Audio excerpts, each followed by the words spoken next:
Good morning students. आज हम discuss करेंगे निषेचन की क्रिया का 5th स्टेप। इससे पहले की जो स्टेप्स हैं उनमें हमने डिस्कस किया कि डिफरेंट फिजियोलॉजिकल बिहेवियर्स की हेल्प से स्पर्म ओवा को अप्रोच करता है। जो ओवा का फर्टिलाइजिन होता है, एक केमिकल जो ओवा के द्वारा सिक्रेट किया जाता है, यह स्पर्म के एंटी फर्टिलाइजिन को अपनी तरफ आकर्षित करता है और एक एग से एक से ज़्यादा स्पर्म्स चिपक जाते हैं। इसके बाद में जो स्पर्म है इसका एक्रोसोमल रीजन है, इसके द्वारा एक एक्रोसोम फिलामेंट का निर्माण होता है जिससे कुछ लयनकारी एंजाइम्स का सिक्रेशन होता है। ये एंजाइम क्या करते हैं कि जो एग की जो प्लाज्मा मेम्ब्रेन है इसको डिसॉल्व कर देते हैं। इसके फलस्वरूप एग में कुछ चेंजेस देखने को मिलते हैं जिसे हम एग एक्टिवेशन के नाम से जानते हैं। ये चेंजेस होते हैं कि एग में क्या होगा, एक फर्टिलाइजेशन कोन का निर्माण होगा, साथ ही कुछ कॉर्टिकल रिएक्शंस देखने को मिलती हैं जिसके फलस्वरूप फर्टिलाइजेशन मेम्ब्रेन का निर्माण होता है।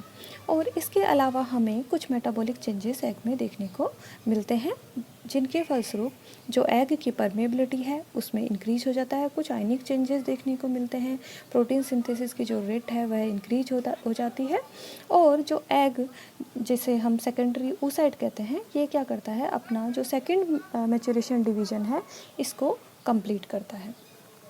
जो 5th स्टेप है इसे हम माइग्रेशन, इसमें हम देखते हैं कि प्रोन्यूक्लियाई का माइग्रेशन और साथ ही साथ एम्फीमिक्सिस की जो क्रिया है। तो इसमें इस स्टेप में हम देखेंगे कि क्या होता है कि जो सबसे पहले एम्फीमिक्सिस की क्रिया से पहले क्या होगा कि जो मेल का हैप्लॉइड न्यूक्लियस है यह प्रोन्यूक्लियस में कन्वर्ट होता है, मेल प्रोन्यूक्लियस में। और इसके बाद क्या होता है कि ये फीमेल प्रोन्यूक्लियस की साइड की तरफ क्या करता है, मूव करता है और मेल व फीमेल प्रोन्यूक्लियस में संयुग्मन की क्रिया होती है। इस क्रिया को ही हम एम्फीमिक्सिस के नाम से जानते हैं। तो इस क्रिया को हम पहले डिटेल से पढ़ते हैं। सबसे पहले क्या होता है कि जब स्पर्म एग में पेनिट्रेट होता है तो उस टाइम पे क्या पोजीशन होती है कि जो स्पर्म का न्यूक्लियस होता है यह कॉम्पैक्ट रहता है और इसके पीछे की साइड में हमें माइटोकॉन्ड्रिया और सेंट्रियोल देखने को मिलते हैं। लेकिन जैसे ही पेनिट्रेशन स्टार्ट होता है तो इनमें क्या होता है, रोटेशन हो जाता है। इस पोजीशन में 180 डिग्री का रोटेशन देखने को मिलता है और माइटोकॉन्ड्रिया और सेंट्रियोल लीडिंग पोजीशन में आ जाते हैं, न्यूक्लियस से आगे की साइड में ये आ जाते हैं। इसके बाद में क्या होता है, जैसे ही लीडिंग पोजीशन एक्वायर करते हैं इसके बाद में जो स्पर्म का न्यूक्लियस है ये स्वेल होना स्टार्ट कर देता है और इसके अंदर जो क्रोमेटिन जो कि बहुत ही क्लोजली पैक्ड थे ये ग्रैन्युलर हो जाते हैं, साथ ही साथ वेसिक्यूलर हो जाते हैं। और जो ये क्या करते हैं, अपीयरेंस में जो इंटरफेज में जैसा न्यूक्लियस होता है इस तरह की अपीयरेंस हमें देखने को मिलती है। इस न्यूक्लियस को हम अब मेल प्रोन्यूक्लियस के नाम से जानते हैं। कभी कभी जो मेल का स्पर्म का जो प्रोक्सिमल सेंट्रियोल है इसमें स्पर्म एस्टर्स का फॉर्मेशन भी हमें देखने को मिलता है। अब हम बात करते हैं साइट ऑफ एम्फीमिक्सिस की। तो जो माइक्रोलेसिथल और मीजोलेसिथल जो एग्स होते हैं इनमें जो एग का सेंटर होता है इसके पास में हमें एम्फीमिक्सिस की क्रिया देखने को मिलती है। अगर हम बात करें मैक्रोलेसिथल या टीलोलेसिथल एग की तो इनमें एग साइटोप्लाज्म में जो एनिमल पोल होता है उसके सेंटर में हमें एम्फीमिक्सिस देखने को मिलता है। जब स्पर्म न्यूक्लियस और जो सेंट्रियोल होता है ये इनवर्ड साइड में मूवमेंट करता है तो इसके साथ में हमें कुछ कॉर्टिकल और सब कॉर्टिकल साइटोप्लाज्म भी इसके साथ में मूव करता है। ये जो कॉर्टिकल और सब कॉर्टिकल जो साइटोप्लाज्म है ये क्या होता है, जैसे कुछ एग्स होते हैं जैसे एम्फीबियन एग्स, इनमें बहुत ही ज़्यादा पिगमेंटेड होता है और ये पिगमेंटेड जो साइटोप्लाज्म है ये क्या करता है, स्पर्म प्रोन्यूक्लियस की का जो ट्रेजेक्टरी पाथ था इसको क्या करता है, मार्क करता है। जो मूवमेंट है स्पर्म का ये कुछ जो फीमेल प्रोन्यूक्लियस के द्वारा कुछ केमिकल्स का सिक्रेशन होता है जिनके टैक्सिक इफ़ेक्ट की वजह से इसमें मूवमेंट देखने को मिलता है। अब हम बात करते हैं जो मूवमेंट के जो पाथ होते हैं इनके बारे में हम बात करते हैं। तो सबसे पहले देखते हैं इस डायग्राम में आपको एक एग का स्ट्रक्चर देखने को मिल रही है। तो इसमें जैसे ही स्पर्म पेनिट्रेट हो रहा है तो सबसे पहले स्पर्म क्या करता है, जो एग का जो सेंटर पोजीशन है उसकी तरफ मूवमेंट करना स्टार्ट कर देता है। तो ये जो पाथ है जिधर स्पर्म सेंटर की तरफ मूव कर रहा है, इस पाथ को हम कहते हैं पेनिट्रेशन पाथ। इस पाथ के बाद में क्या होता है कि जब सेंटर की तरफ मूव करता है उसके कुछ देर बाद क्या करता है कि जो स्पर्म है वह अपनी डायरेक्शन चेंज कर लेता है और फीमेल प्रोन्यूक्लियस की तरफ मूव करना स्टार्ट कर देता है। इस पाथ को हम स्पर्म कोपुलेशन पाथ के नाम से जानते हैं। साथ ही साथ यहाँ क्या होता है कि जो एग है, जो एग प्रोन्यूक्लियस है, ये भी क्या करता है, फीमेल जो न्यूक्लियस है ये भी मेल प्रोन्यूक्लियस की तरफ मूव करना स्टार्ट कर देता है। इससे हम बोलते हैं एग कोपुलेशन पाथ। और ये दोनों एक स्पेसिफिक लोकेशन पे जा कर के क्या करते हैं, इनमें संयुग्मन होता है और इसे हम एम्फीमिक्सिस के नाम से जानते हैं। तो जैसा कि हमने देखा कि जब स्पर्म का पेनिट्रेशन होता है तो स्पर्म में कुछ चेंजेस देखने को मिलते हैं, उसी तरह स्पर्म पेनिट्रेशन के बाद में एग जो फीमेल न्यूक्लियस है इसके अंदर भी कुछ चेंजेस देखने को मिलते हैं। ये चेंजेस क्या होते हैं, तो सबसे पहले क्या होता है कि जो फीमेल का जो हैप्लॉइड न्यूक्लियस है यह एग के सरफेस के पास में लोकेटेड हो जाता है और ये बहुत सारे वेसाइकल्स के जिन्हें हम कैरियोमर्स कहते हैं इसकी फॉर्म में लोकेटेड हो जाता है। ये सारे वेसाइकल्स जो कैरियोमर्स हैं ये निषेचन की क्रिया के बाद में फ्यूज़ होकर के फीमेल प्रोन्यूक्लियस का निर्माण करते हैं। यह जो फीमेल प्रोन्यूक्लियस है इसमें स्वेलिंग होती है, इसका साइज, इसका जो वॉल्यूम होता है यह इंक्रीज हो जाता है, ये वेसिकुलर हो जाते हैं और जो एम्फीमिक्सिस की जो साइट है उसकी तरफ क्या करते हैं, माइग्रेट करते हैं। तो हम एम्फीमिक्सिस की क्रिया में अभी तक हम देख चुके हैं कि क्या होगा, जो मेल और फीमेल प्रोन्यूक्लियस है इनका क्या होगा, फ्यूज़न होगा, इनका संयुग्मन होगा। अब यहाँ पे जो डिफरेंट एनिमल्स हैं उनमें हम देखते हैं कि किस तरह से संयुग्मन होता है। अगर हम बात करें सी अर्चिन की और जो वर्टिब्रेट्स हैं इनकी, तो इनमें जो दोनों प्रोन्यूक्लियस होते हैं ये क्या करते हैं, इनमें संयुग्मन देखने को मिलता है और ये जो दोनों प्रोन्यूक्लियस हैं इनकी जो मेम्ब्रेन क्या इसमें ब्रोक डाउन हो जाती, टूट जाती है, केंद्रक कला इनकी टूटती है और इन दोनों के घटक एक नई केंद्रक कला द्वारा घिर जाते हैं। यहाँ पे एक नई न्यूक्लियर मेम्ब्रेन का निर्माण होता है और युग्मनज के न्यूक्लियस का निर्माण होता है। दोनों जो प्रोन्यूक्लियस हैं ये मिल जाते हैं और जाइगोट न्यूक्लियस का फॉर्मेशन यहाँ पे होता है। और जैसे ही फर्स्ट क्लीवेज होता है तो इस क्लीवेज की प्रोसेस के दौरान जो न्यूक्लियर मेम्ब्रेन का फॉर्मेशन हुआ था यह विलुप्त हो जाती है और एस्टर्स का फॉर्मेशन, स्पिंडल का फॉर्मेशन हमें यहाँ पे देखने को मिलता है। जो मेल व फीमेल क्रोमोसोम्स हैं ये इक्वेटर पर व्यवस्थित हो जाते हैं। अगर हम देखें एस्केरिस के अंदर और एस्केरिस, मोलस्क और एनालिड्स में, तो इनमें मेल और फीमेल प्रोन्यूक्लियस में संयुग्मन नहीं होता है। यहाँ पे जाइगोट न्यूक्लियस का निर्माण नहीं होता तथा जो मेल और फीमेल के जो क्रोमोसोम्स हैं, क्रोमोसोम्स जो स्पिंडल हैं ये इक्वेटर पर व्यवस्थित हो जाते हैं। अगर हम बात करें साइक्लोप्स की, तो साइक्लोप्स में मेल व फीमेल जो न्यूक्लियस है ये फर्स्ट क्लीवेज के बाद भी उपस्थित रहते हैं और ये क्या करते हैं, दोनों ब्लास्टोमियर्स में दो केंद्रिक उपस्थित रहते हैं और अंडे देने के समय उपस्थित रहते हैं। कुछ जंतुओं में क्या होता है कि अंडे देने के समय और जो निषेचन की जो प्रक्रिया का जो समय है ये क्या होता है, अलग अलग होता है। अब यहाँ पे हम फर्टिलाइजेशन में जो केमिकल्स, जो निषेचन की जो रसायनिकी है वह भी देखते हैं।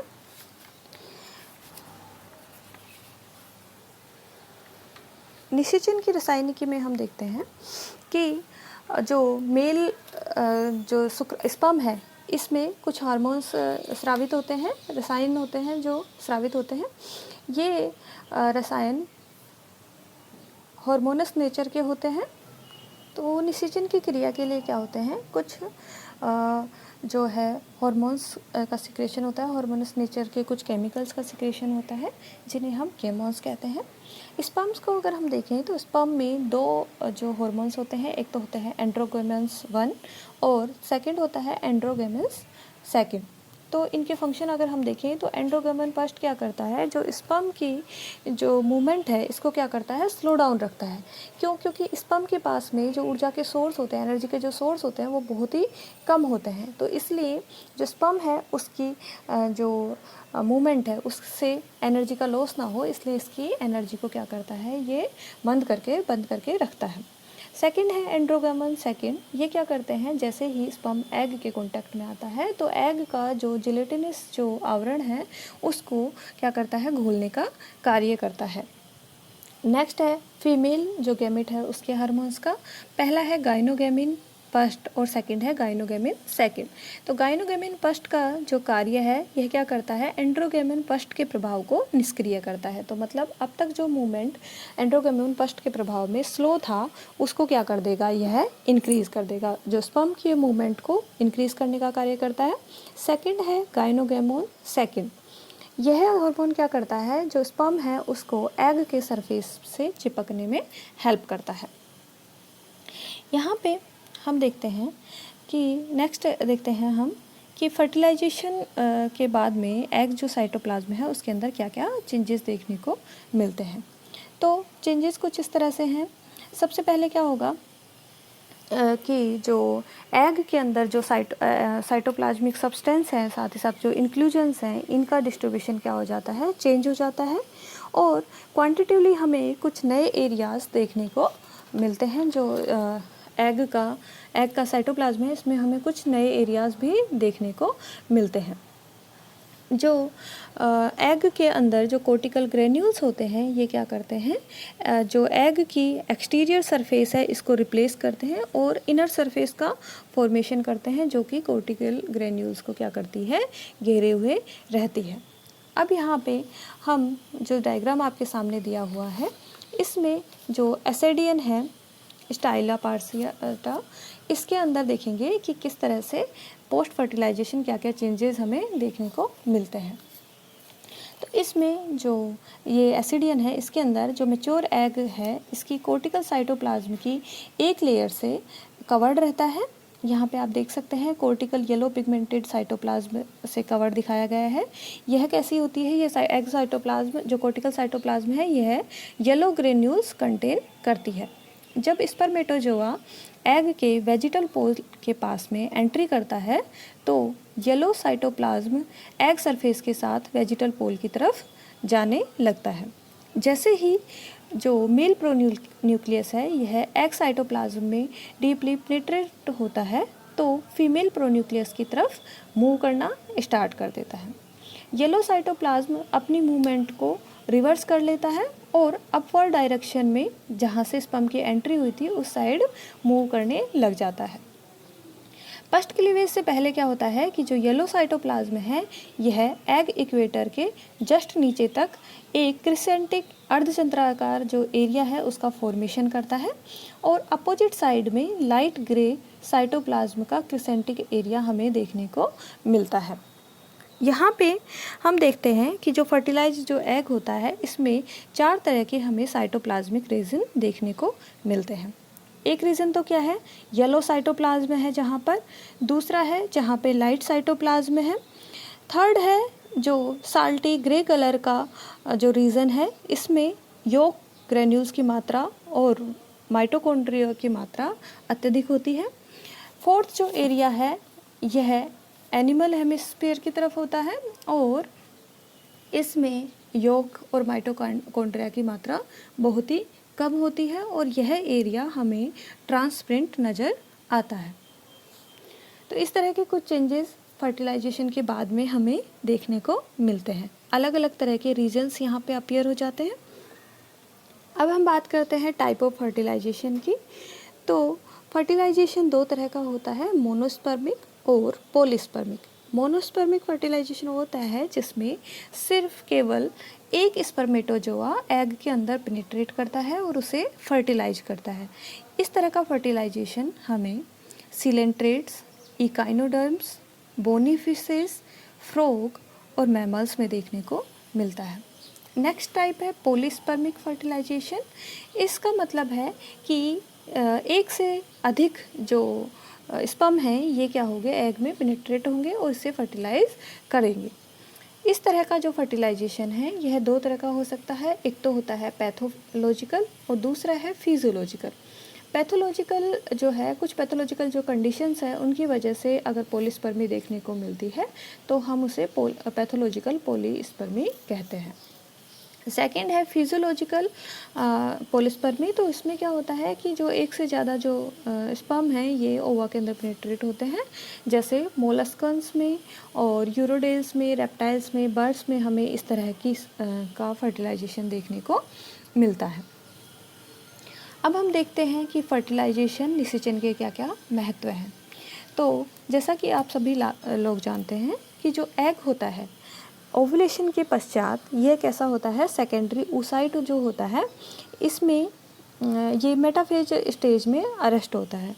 तो जैसे ही एग स्पर्म का पेनिट्रेशन होगा तो इसमें क्या होगा, सेकेंडरी मैच्योरेशन डिवीजन देखने को मिलेगा और यह अपना डिवीजन कंप्लीट कर लेता है। मियोसिस सेकंड की जो प्रोसेस है ये क्या हो जाती है, कंप्लीट हो जाती है। साथ ही साथ क्या होगा, जो स्पर्म की एंट्री की वजह से जो हैप्लॉइड जो क्रोमोसोम्स थे वो अब कैसे हो जाएंगे, फर्टिलाइजेशन के बाद में डिप्लॉइड हो जाएंगे। और जो फर्टिलाइजेशन है इसी प्रोसेस की वजह से इसमें क्या होता है, रियर क्रोमोसोम्स का रीअरेंजमेंट देखने को मिलता है, जिसकी वजह से जो ऑफस्प्रिंग्स होती हैं ये पेरेंट से क्या होती हैं, कुछ डिफरेंट होती है। साथ ही साथ स्पर्म का जो पेनिट्रेशन है यह ऑफस्प्रिंग के सेक्स को भी डिफाइन करता है कि किस तरह में जो ऑफस्प्रिंग है वो मेल होगी या फीमेल होगी। नेक्स्ट है कि जो स्पर्म है यह एग को क्या करता है, सेंट्रियोल प्रोवाइड करता है। तो आप देखिए कि निषेचन की जो प्रक्रिया है इसमें हम देखते हैं कि एग और ओवा और स्पर्म का फ्यूज़न होता है।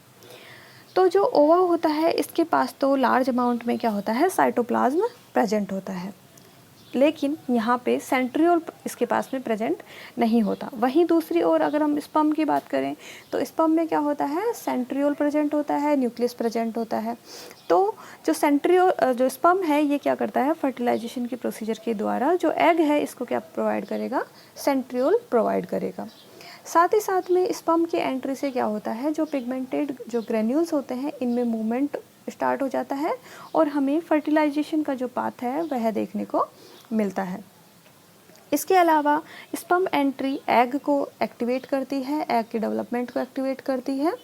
और जैसा हम देख चुके हैं एक्टिवेशन ऑफ ओवम, जो फोर्थ स्टेप हमने पढ़ा था उसके अंदर हमने देखा था कि क्या होगा, निषेचन कला का निर्माण होगा। और यह निषेचन कला जो फर्टिलाइजेशन मेम्ब्रेन है यह क्या करती है, पॉलीस्पर्मी को रोकने का कार्य करती है। साथ ही साथ जो स्पर्म की जो एंट्री है यह जो फर्स्ट क्लेवेज का जो तल होगा उसको भी निर्धारित करने का कार्य करेगी। और निषेचन द्वारा क्या होता है, मेटाबॉलिज जो एक्टिविटीज़ हैं, यह एग के अंदर की जो मेटाबॉलिक एक्टिविटीज़ हैं ये भी क्या हो जाती है, स्पर्म की एंट्री की वजह से इंक्रीज हो जाती है निषेचन की क्रिया की वजह से।